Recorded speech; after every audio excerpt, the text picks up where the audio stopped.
Bonjour à toutes et à tous, j'espère que vous allez super bien, ici Cécile. Je vous retrouve aujourd'hui pour une vidéo un peu particulière sur le thème du féminin sacré, enfin du moins d'une partie, d'une petite partie de ce concept, et de notre nature cyclique. Et c'est une vidéo un peu particulière, ça fait un moment que j'avais envie de la tourner en rapport avec les réflexions que j'avais présentées et proposées il y a quelques années sur le sujet de la féminité.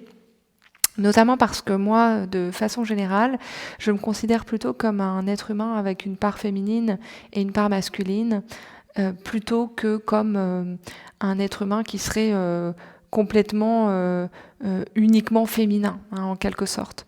Et je trouve que la façon dont on présente les femmes de façon générale est hyper caricaturale, et c'est comme si on n'avait qu'une part féminine, entre guillemets, alors que je crois qu'on est toutes et tous des êtres humains entiers, complets, avec du yang, du yin, du masculin, du féminin, et qu'on est toutes et tous un mélange unique de ça. Bref, aujourd'hui, je vous parle de cette idée du féminin sacré sous l'angle de notre nature cyclique. Alors c'est une phrase qui est un peu bizarre, un peu compliquée peut-être comme ça, mais j'ai fait quelques recherches sur le féminin sacré sur les dernières années, et je trouvais pas grand-chose qui me satisfaisait, à nouveau en raison de ce que j'expliquais juste avant sur le fait que moi je suis convaincue que voilà, en chaque être humain, on a du féminin et du masculin dans des proportions différentes, avec des expressions différentes, etc., etc. Mais et pourtant, je trouvais beaucoup de choses sur voilà, la femme, le féminin sacré, que je trouvais un peu caricatural ou un peu too much par rapport à moi.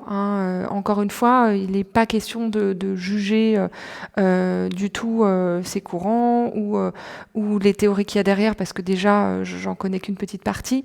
Et puis ensuite, parce que je ne suis personne pour juger ça, mais simplement de vous donner une vision de ça. Il y a quelque chose qui m'a beaucoup parlé dans ces recherches, ce sont les écrits de Miranda Gray sur la nature cyclique de la femme. Et ce qui est, d'une certaine manière, je crois du coup, l'essence de ce qu'on appelle le féminin sacré. C'est cette idée que la femme, alors dans ce qui nous caractérise pendant un certain moment de notre vie à nouveau, parce que les cycles menstruels, eh bien ça dure pendant une partie de notre vie, pas toute notre vie, mais il se trouve qu'on porte de ce fait en nous cette nature cyclique qui fait que chaque mois, on change beaucoup d'un moment à l'autre. Et moi, lire à ce sujet, ou plutôt écouter des livres à ce sujet, parce que c'est des livres que j'ai écoutés en audio, ça m'a beaucoup apporté, parce que ça m'a permis de comprendre la beauté de notre nature cyclique, déjà, ce qui n'était pas forcément évident pour moi à la base, parce que moi, je faisais partie des gens qui trouvaient que les règles, c'est chiant, les cycles, c'est chiant, parce que, voilà, on n'est pas toujours pareil, pas toujours au même niveau de performance sur différents sujets dans la vie, parce qu'il y a des semaines où on est plus fatigué que d'autres, etc., etc. Alors, je ne vais pas faire un résumé d'aucun livre de Miranda Gray, parce que ça fait quelques mois déjà que j'en ai écouté, et du coup ce ne serait pas hyper précis, mais je vais essayer de vous donner quelques concepts qui, j'espère, peuvent vous aider, vous aussi, dans votre recherche et dans une meilleure compréhension de vous-même. Il y a notamment un des ouvrages qui s'appelle Lune rouge. Alors moi je l'écoutais en anglais, donc c'était Red Moon, qui parle de justement ces différentes nos différentes caractéristiques aux différents moments de nos cycles, et ce qui montre bien, je trouve, cette nature particulière du féminin en rapport avec les cycles et en rapport avec ce que ça crée dans nos vies. Miranda Gray, elle explique dans ce livre, du moins d'après ce que j'ai compris à nouveau, que donc on a 4 phases dans le cycle féminin. Il y a 4 phases. Il y a une première phase. Alors je ne vais pas vous donner les noms qu'elle donne de ces phases. Vous les trouverez dans les livres si vous les lirez, mais je vais vous parler un peu de ces différentes phases, ne serait-ce que parce que je suis pas sûre de les avoir retenues de façon absolument précise. Mais il y a cette première phase, donc après nos règles, entre nos règles et le moment de l'ovulation, où on est plutôt en mode un peu guerrière, comme si on était des jeunes filles guerrières. Ce que je veux dire par là, c'est que c'est des phases où on a en général plus de vitalité, où on a un esprit assez combatif, où on a envie de faire des choses, d'accomplir des choses. Et c'est un super moment pour planifier des projets, hein. C'est un moment où on a une façon de penser plus stratégique en général. Donc c'est un super moment pour planifier, pour concevoir des choses, pour faire des plans pour l'avenir. Et on a cet esprit un petit peu conquérant, hein, dans cette période. J'ai tendance à penser, moi, que c'est notre phase la plus yang, d'une certaine manière. Est-ce que c'est notre phase la plus masculine? Je ne sais pas, mais en tout cas, voilà, la plus yang, la plus active, avec une façon de penser, voilà, plutôt tournée vers l'avenir, très stratégique. Et donc, ce serait le parfait moment pour planifier nos projets et pour planifier peut-être notre mois, du coup, hein, avec nos objectifs, ce qu'on a envie de faire, ce qu'on a envie d'accomplir, comment, avec quelle intention. Et c'est aussi le moment de profiter de cet esprit combatif, de cette énergie qu'on a souvent. Ensuite, la phase suivante, qui est autour de l'ovulation, c'est une phase où on va être plus sensible aux relations interpersonnelles, hein, et c'est le moment où on va soigner les relations avec les autres, avec les gens qui nous entourent, où c'est peut-être du coup le moment de mettre en place les outils de communication. Alors moi j'y pense parce que comme je suis une entrepreneur, oui, individuelle, eh bien, je fais un peu tout. Et donc, du coup, notamment des outils de communication. Mais c'est plutôt la période, le bon moment pour soigner les relations, en tout cas. Ensuite, il y a la période suivante, après l'ovulation et avant nos règles, où on va rentrer petit à petit dans une phase plus changeante.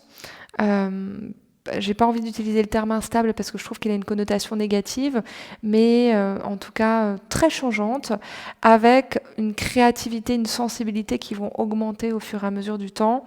Et ça va être le moment j'allais dire, de faire des choses magiques. Mais en tout cas, non, de faire preuve de créativité.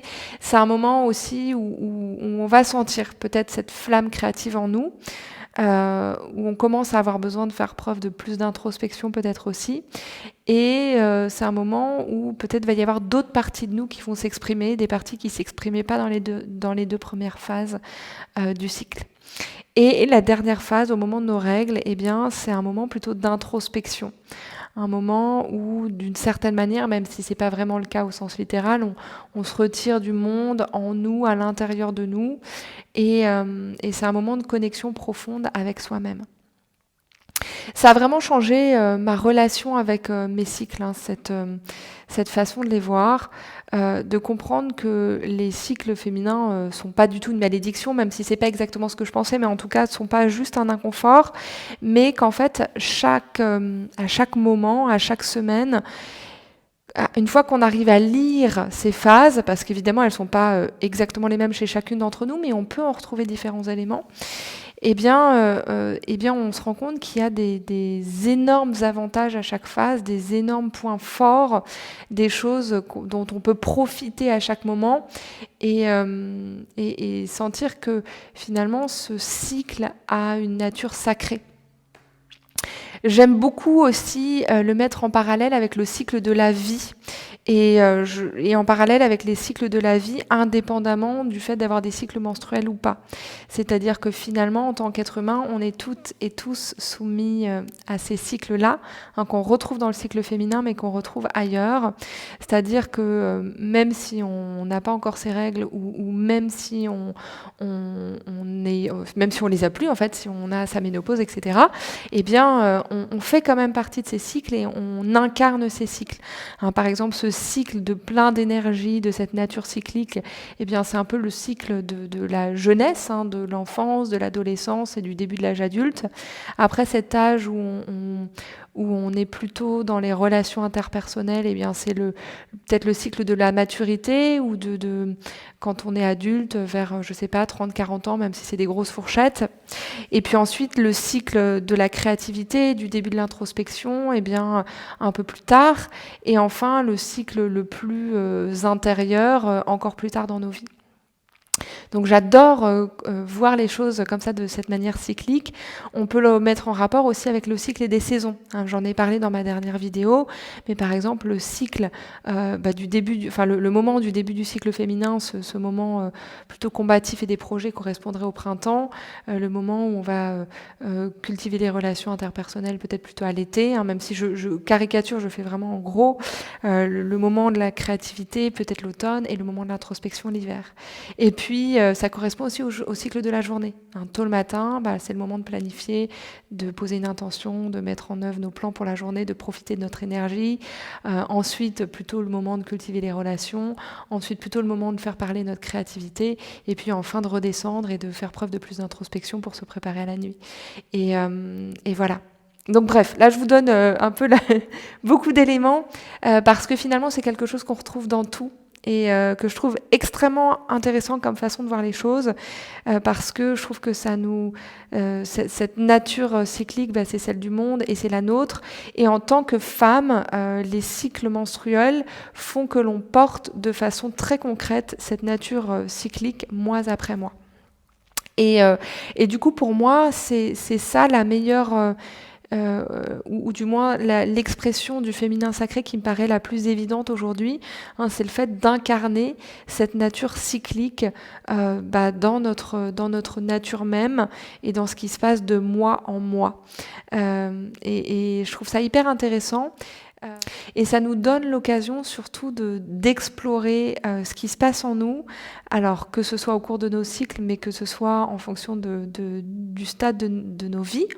Ça nous donne une autre lecture de nous-mêmes en tant qu'être humain, et une lecture, je trouve, qui peut apporter beaucoup parce que ça peut nous permettre d'apprécier chaque moment pour ce qu'il renferme et pour la beauté qu'il nous offre.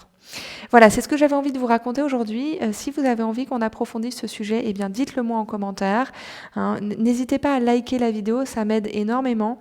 N'hésitez pas à partager votre expérience de ce sujet en commentaire, toujours dans la bienveillance et dans le respect, et également à vous abonner à cette chaîne. Je vous remercie infiniment pour ce temps que vous avez pris avec moi aujourd'hui. Je vous souhaite une très belle journée. Prenez soin de vous, prenez soin des autres autour de vous, et moi je vous dis à très vite et je vous embrasse.